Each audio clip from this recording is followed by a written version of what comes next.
Questions?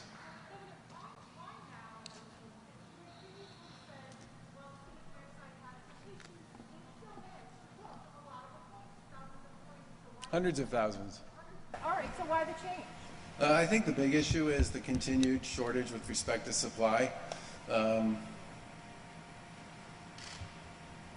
pressure that is put on everyone who's part of this because of the limits associated with supply and the desire for folks to get vaccinated and the capacity we have in Massachusetts to vaccinate far more people than we actually have supply to deliver is a real burden for people. And I think in that context, creating a pre-registration system that makes it possible for people to register and then know where they are in the queue and that they will be notified when they are eligible and an appointment is available for them to book, takes some of the heat and some of the sting, I think, out of what the supply shortage does generally to people here in the Commonwealth. And that's not just true for the people who are trying to get vaccine appointments, it's for all the people who are trying to help them as well.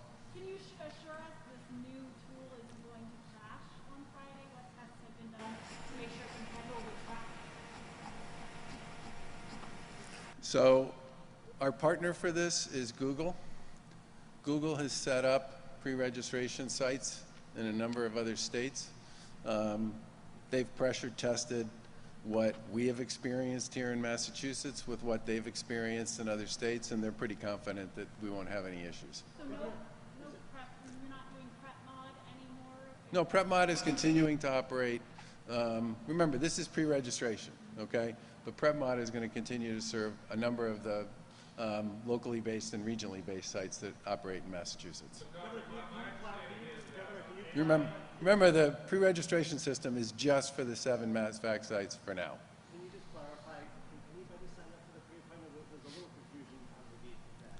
Like, if I'm not eligible yet, can I sign up still so I'll be ready for when I am eligible? I think at this point in time, we'd prefer people to sign up if you're eligible, but if people want to sign up otherwise, you know, sure. Which piece of it?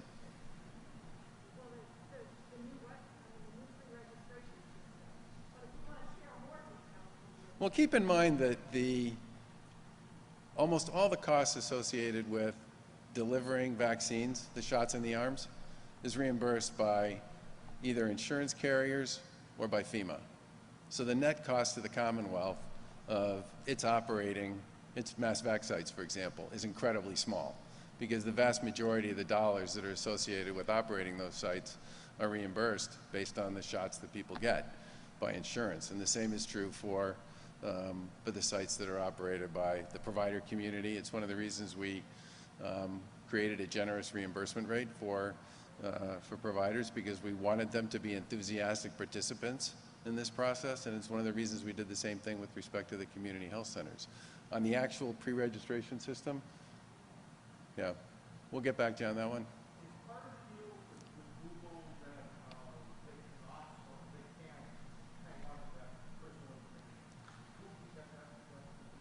It's a pre-registration site, and the site itself is, the data on that site is owned by the Commonwealth.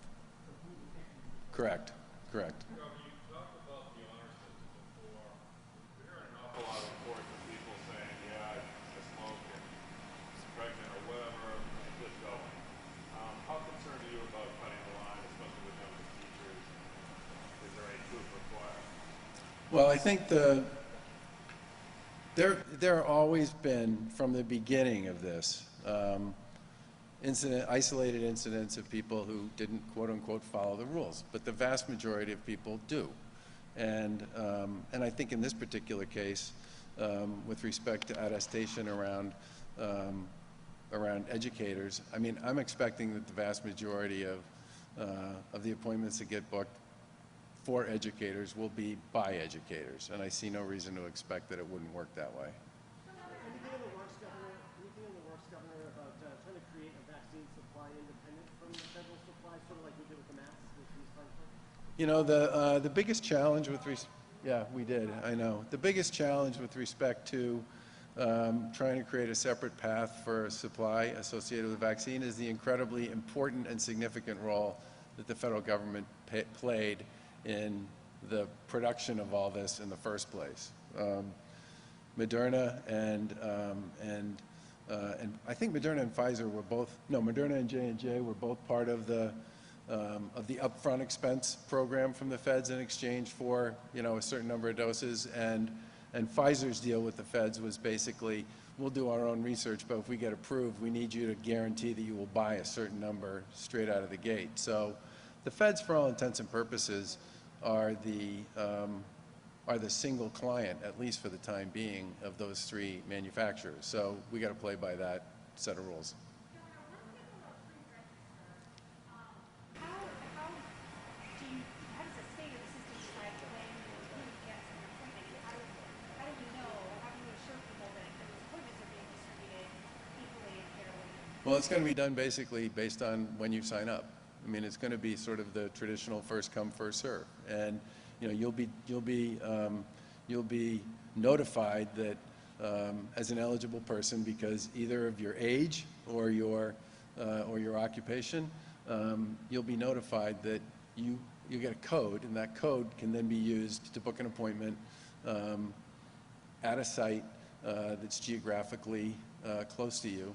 And it literally, if you choose not to book within that 24-hour period, you just go back into you'll go back into the pool. But the idea here is to treat it as a first come, first served type setup. Have chosen to vaccinate by age, and that was something we saw in Maine. Was there ever any consideration to that? And moving forward, when you get to a real big group of people, do you think there might be a shift toward that? Well, keep in mind that we have been vaccinating by age. We've been vaccinating by other things too. I mean, we chose to prioritize healthcare workers and long-term care workers and assisted living workers and personal care attendants and home health care workers and folks who work in congregate care with people with developmental disabilities, homeless shelters, and the like. But we did start with, you know, 75 plus, and we're now working 65 plus 2 comorbidities, and this stuff is all consistent with the guidance that we received from the advisory board that we put together for this.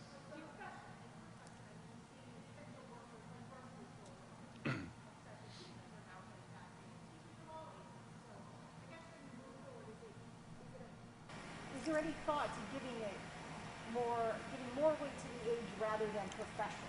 Well, I can tell you this, that, you know, 9 out of 10 people who die in Massachusetts, or who have died in Massachusetts of COVID, have been over the age of 60, all right? So the fact that we've significantly vaccinated big portions of the over 65 population and the people who work with them is incredibly important with respect to preserving life and protecting health. But there are, but part of the reason, well, one of the main reasons around the educator piece is we wanted to be consistent with federal policy on this and didn't want to create confusion for people.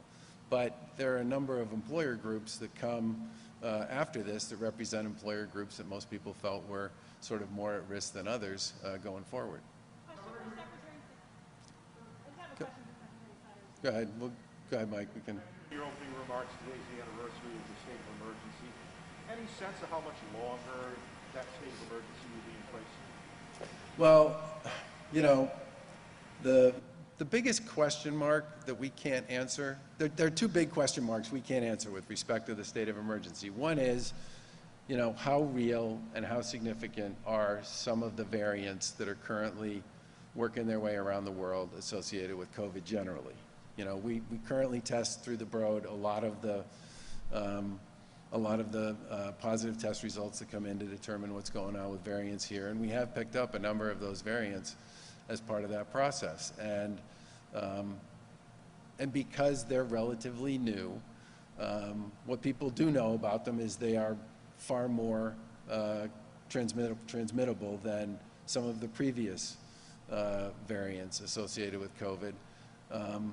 But whether or not that is enough to create another surge is sort of an open question at this point. We've been incredibly pleased by the fact that we've been able to vaccinate so many of the people who are most at risk of being hospitalized or or losing their life over COVID. So as long as those vaccines stand up against the variants, you know, the thing you worry about the most here, which is people who are vulnerable and at risk getting COVID and getting sick and possibly dying, I think, you know, we've done a pretty good job so far of focusing on those key communities. That's question number one. Question number two is, what is going to happen with supply? And, you know, we heard in December that we would have more supply than we had demand by February. And then we heard in January we would have more supply than we would have demand by March. And then we heard J&J and Pfizer and Moderna make commitments to Congress about where they were going to be in March. And we're basically being told that between now and the end of March, we shouldn't expect any additional supply. And we will in April have more supply than we have demand. If we ever get to that point, and I really hope we do, the ability for us to move really quickly to vaccinate huge portions of the remaining population in Massachusetts is extremely high, given the amount of capacity that we have available. And for me, this whole thing is kind of the race against time with respect to whether or not there would be the potential of a third surge. But what I would say to you, that's a really long answer for, I don't know exactly what's going to happen with the variants and what they mean with respect to transmission or vulnerable populations. And the second thing is, I don't know how fast, until I know more about the supply question, we can vaccinate. You know, we've done 2.2 million, 2.2 million doses at this point. About 700,000 people are fully vaccinated. You know, if we really did get more supply, if we got enough supply to meet the demand we have and the capacity we have, I mean, we could do more than 1 million people a month. Easy. We could probably do 2 million people a month. And that will move the ball in a big way to get us to the point where I'd start feeling comfortable that, you know, we can start thinking about where we are with respect to the emergency order. But there's still some unknowns out there that got to get worked through. Do you have a... Secretary Sutter, I just have two questions for you.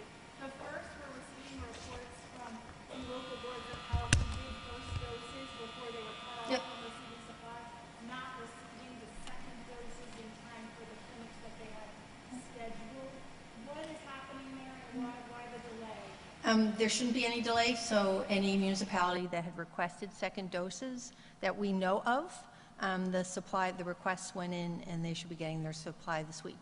So if they, for some reason, aren't receiving them in time, they just need to reach out to you? There's like every day there's a constant back and forth between providers and the Department of Public Health and my staff on allocations. And so I would say if there is a municipality that was expecting second doses, got their confirmation. So when we put the order in, the provider gets a confirmation back from us. The order's in, nope, you're not getting any. So there is a back and forth. It doesn't go into just a black hole.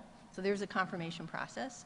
And then they're notified when they get the delivery date. So they actually get the date from FedEx when it's delivered. So I would say if there's a municipality who believes that they have an order that they're waiting for, they should contact the Department of Public Health. And there's actually, I don't have the email address, but there's actually an email address that you search in them.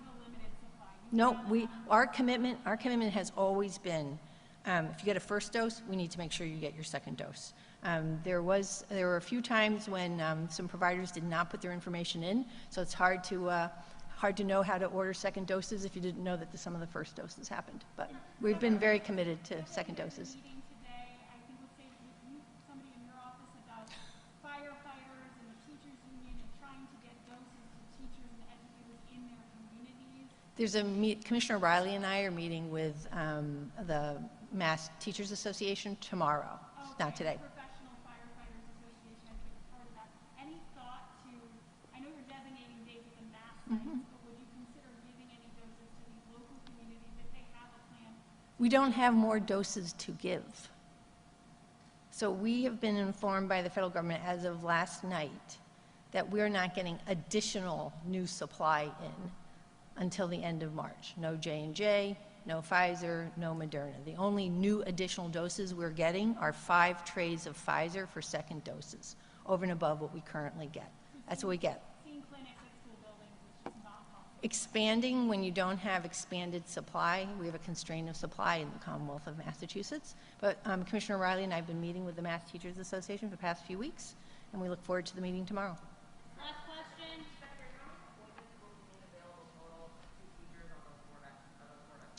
So again, they're a few weeks out, right? So we get week to week. But at this point, I would assume it'd be about 25,000 appointments would be available exclusively for educators at the 7 MassVac sites. And if we have, additional supply within what we have, we obviously will increase that. But right now, I'd say it's about 25,000 appointments for those 4 days. Total. Real quickly on the second doses, we've had some calls from doctors' offices saying they've also had trouble getting their second doses. Should that be happening? So again, if people respond to the survey, which is, nothing has changed in this process, every Tuesday we request of the hundreds and hundreds of providers, what is it they need for the next week? And then we go through all of those. There's a lot of back and forth to confirm, first and foremost, how many second doses do they need. We also have thresholds. So if you have supply on hand, we expect you to first work through the supply you have on hand before requesting additional doses. So it's really been the same process we've had since the beginning around requesting, we evaluate it, we determine whether you have supply on hand, and if you have supply, right? We don't want idle doses. We want people to use the doses, and then to request what they need. And in some cases, for some providers, it's been closing out their small clinic programs. How do you determine who gets what, essentially? You have hospitals who get quite a lot. You have mass practitioners who get a lot. How is it that you specifically determine? People want to know where they should go, where they have the best chance of... You should go where you have. So first of all, as the governor, as we've always said, whatever vaccine is offered to you, you should take. I mean, that's like first and foremost. But to answer your question specifically, it goes to these 2 questions. First and foremost, we want to ensure if you've had your first dose of Pfizer, Moderna, that we make sure your provider has the second doses so that you are fully vaccinated. So at the very top of the list, if you would, are second doses.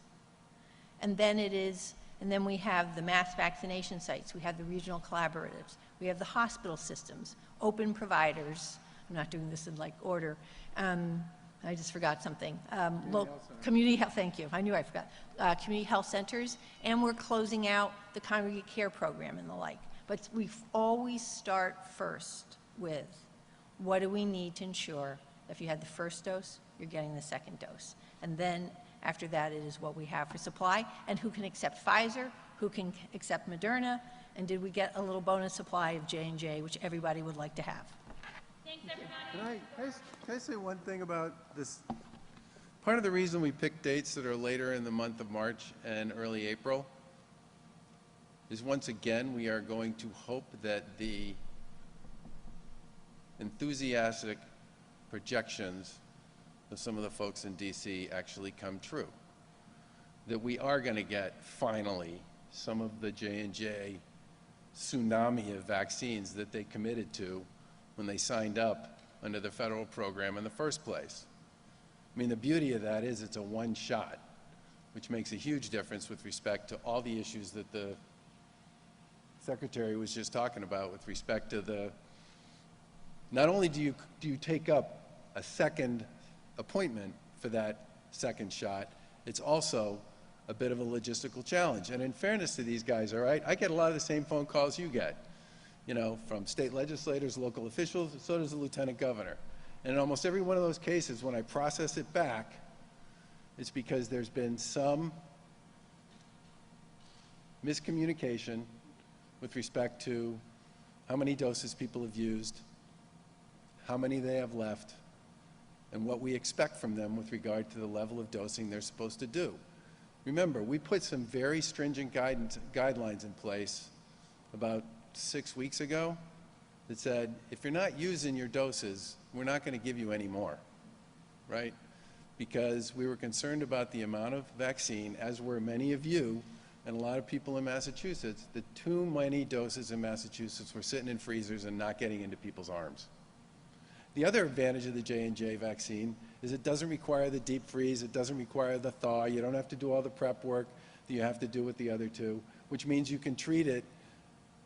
You don't have to be as sophisticated an operator to actually use it effectively.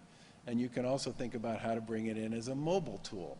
You know, a lot of people have said, why don't you do more with mobile? Well, part of the answer with that is it's hard to do mobile if you have a vaccine that's as complicated to store, prepare, and all the rest as the Moderna and Pfizer vaccine are. If you get to the J&J vaccine, you know, whether someone uses every single dose or not, they don't have to think about how many they have to thaw the night before, and it's one dose. So if you decide you want to go do a senior housing site, right, and just hit as many of those people as you possibly can who want to get vaccinated, the best part about it is it's one dose and they're done.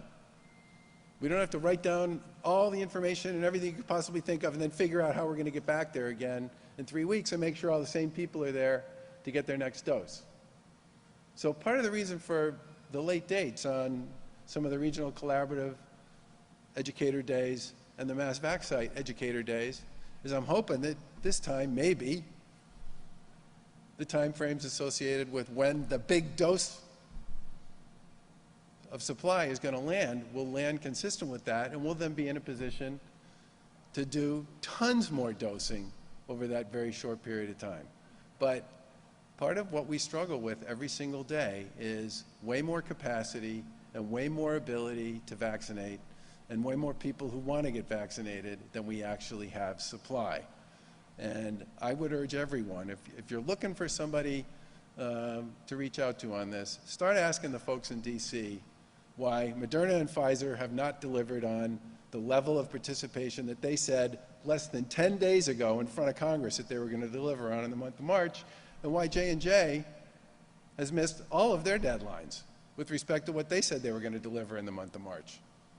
It creates real complexity for every state in the country, every healthcare provider, and every person who's looking to get vaccinated.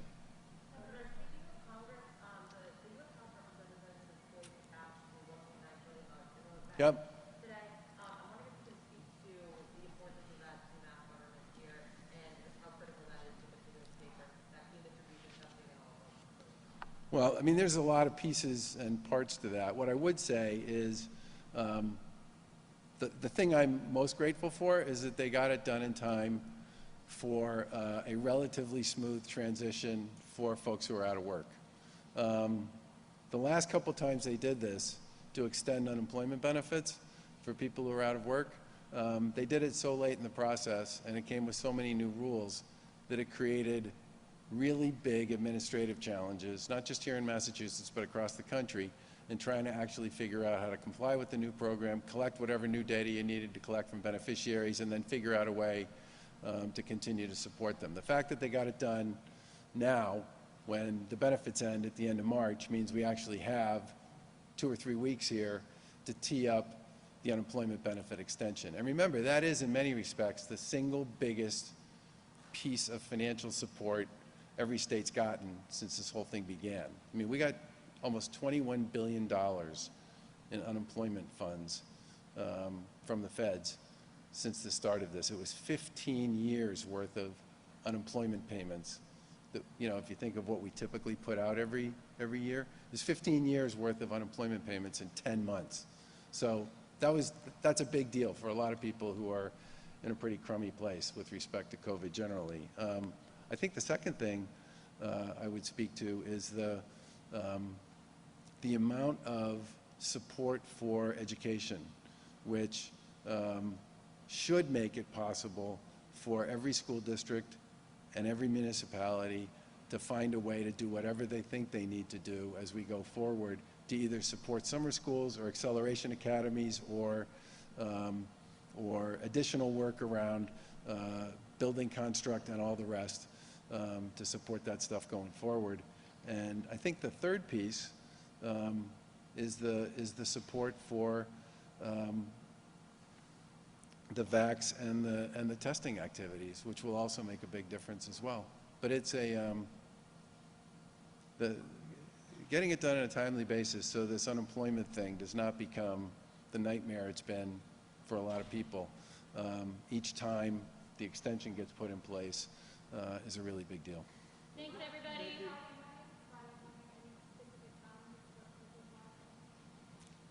I don't know the answer to that. Is there a specific time the website goes live on Friday morning? Later Friday morning. How about mid-morning? Okay. Thanks, everybody. Governor, you have to the House and Senate came to an agreement to give PPP relief to small businesses. I think you filed a bill. We did. Is that something you're looking to sign? Yes. We'll see. Have we seen it? Yeah, I don't think we've seen it yet. I would like to read it. That's usually important, but the PPP piece is important. So is keep in mind that the unemployment piece is also important. What we basically did there was created we have to pay the federal government back for a big piece of the unemployment money we spent that wasn't quote unquote theirs, okay? And the way we typically pay back a deficit in the unemployment fund is through charges on employers. And by passing this legislation, we will have the ability to use a much less expensive financing mechanism to borrow money and pay back the fund. And that will save employers literally huge amounts of money, which will help them, perform in what everybody would agree is a really difficult period economically for many of them. And that part in particular, it's kind of wonky and nerdy and it doesn't get a lot of attention, but the difference in terms of what the borrowing costs and the payback will look like is far better under the proposal we made, and I believe the legislature is going to enact, for all employers in Massachusetts, when you're trying to create a recovery, makes a big difference. It doesn't become quite the same draw against people's ability to hire and support their employees. Yeah.